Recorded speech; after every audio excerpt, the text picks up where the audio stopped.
¿Tenés una mente abierta? ¿Podés suspender tu juicio por un momento? La mayoría de la gente no puede. ¿Y qué pasaría si tu trabajo dependiera de ello? ¿Y qué si la libertad de poder abrazar a alguien dependiera de ello? ¿O si tu vida dependiera de ello? Escuchen esta nueva teoría. Primero consideren que vivimos en un mundo donde todo es tóxico. El suelo, el agua, el aire, la comida, incluso nuestras medicinas son tóxicas y el estrés es tóxico. Ahora imaginen que todas estas toxinas son venenosas para nosotros a un nivel celular. Imaginen que nuestras células tienen un mecanismo de defensa y responden a esta situación. El material genético venenoso, ya sea ADN o ARN, es empaquetado y expulsado fuera de las células en pequeñas bolitas de proteínas. Vamos a llamar a estas pequeñas bolitas de material genético exosomas. Vamos a imaginar que los exosomas trabajan como mensajeros que envían mensajes de alerta a otras células de un veneno particular. Entonces, a lo largo de todo el cuerpo, más y más células empaquetan el veneno y lo expulsan. También, a determinados momentos del año, dependiendo de las temperaturas, los humanos tienden a purgar una gran cantidad de estos materiales venenosos fuera del cuerpo, resultando en síntomas de enfermedades. Estos exosomas no causan enfermedades ni son infecciosos, pero sí se esparcen por todo el cuerpo. Entonces, esto es la teoría de los exosomas. Ahora adentrémonos en la teoría establecida de los virus. Los virus son considerados generalmente como organismos sin vida. No tienen estructura celular y no se reproducen por su cuenta. Pero sí tenemos trillones de ellos dentro de nuestros cuerpos. Son pequeños paquetes de material genético, ya sea ADN o ARN, empaquetados en pequeñas pelotitas de proteínas que parecen poder entrar y salir de las células. ¿Les suena familiar? Nosotros creemos que algunas de estas entidades son infecciosas y patogénicas, transmitiéndose entre humanos y alojándose dentro de nuestros cuerpos, causándonos enfermedades o la muerte. Así que vamos a analizar la situación para el bicho 19 y contrarrestaremos ambas teorías. Primero vamos a repasar la historia del origen del bicho 19. Un grupo de personas tuvieron una enfermedad respiratoria no resuelta por antibióticos, entonces algunas autoridades médicas comenzaron a buscar obviamente un virus. Lo que encontraron, eventualmente a través del microscopio electrónico, eran pequeñas pelotitas de proteínas siendo excretadas por las células.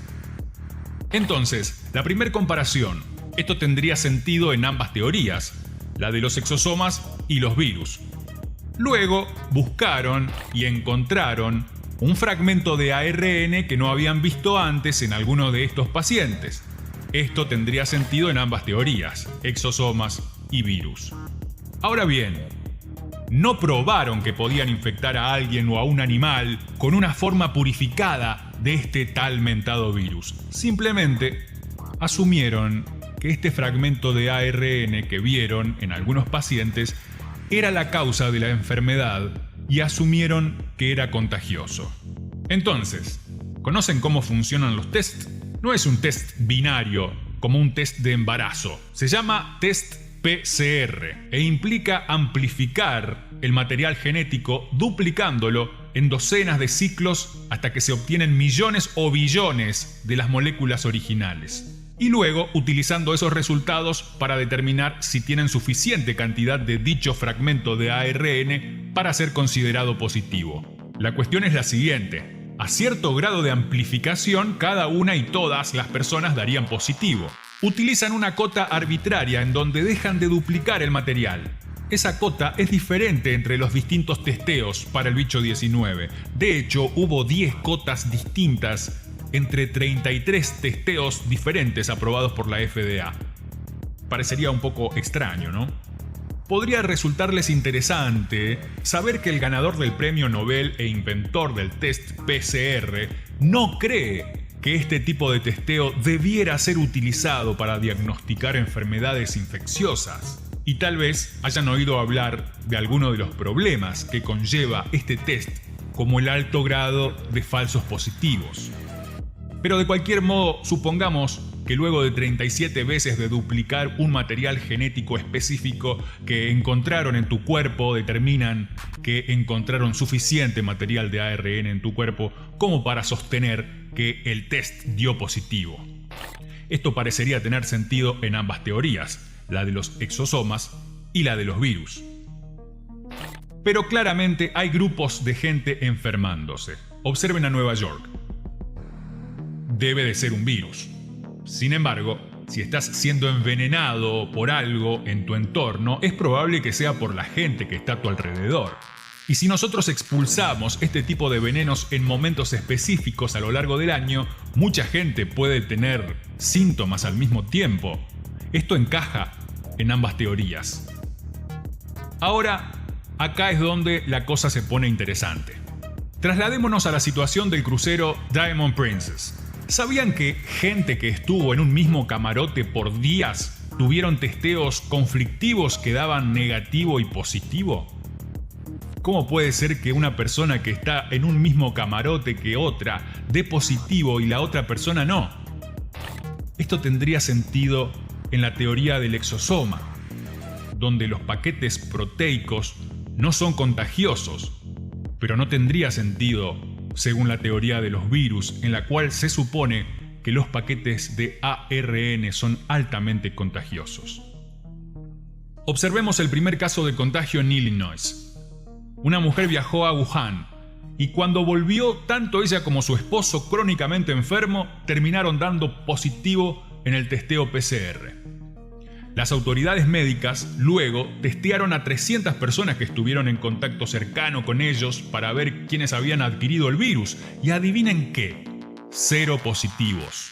Esto, nuevamente, tendría sentido en la teoría de los exosomas, porque los paquetes de ARN no son contagiosos, pero no tendría sentido en la teoría de los virus, en donde se supone que estos paquetes son altamente contagiosos. De hecho, ¿sabían que hay muchos casos documentados a lo largo y a lo ancho del mundo de pacientes que dan positivo para este fragmento de ARN sin un historial de viajes relevante ni pruebas fehacientes de haber estado en contacto con alguien que esté infectado?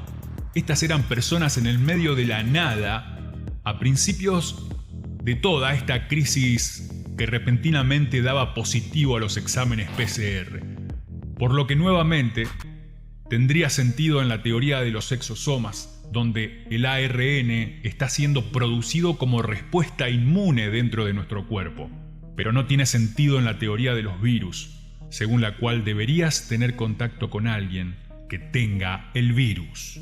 ¿Y qué pasa con los altos niveles de personas que están dando positivo en los tests y no se enferman? De hecho, el 80% de las personas que dieron positivo eran o asintomáticos o tenían leves síntomas de resfrío. ¿Por qué?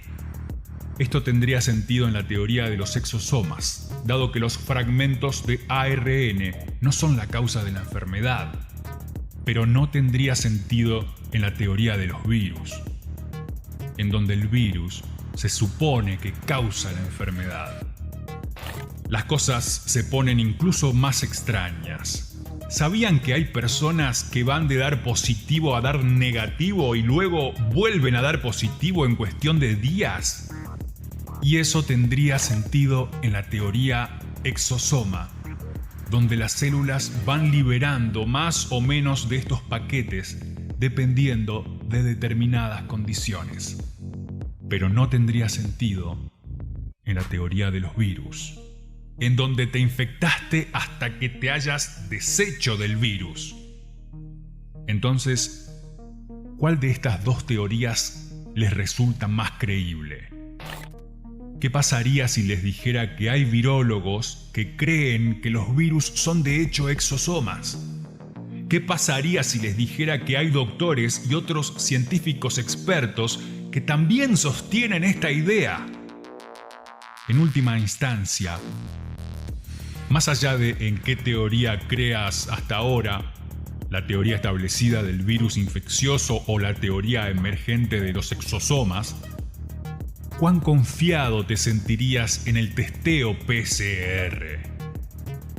¿Aceptarás que tu vida se vea afectada según los resultados que obtengas de este examen potencialmente insignificante?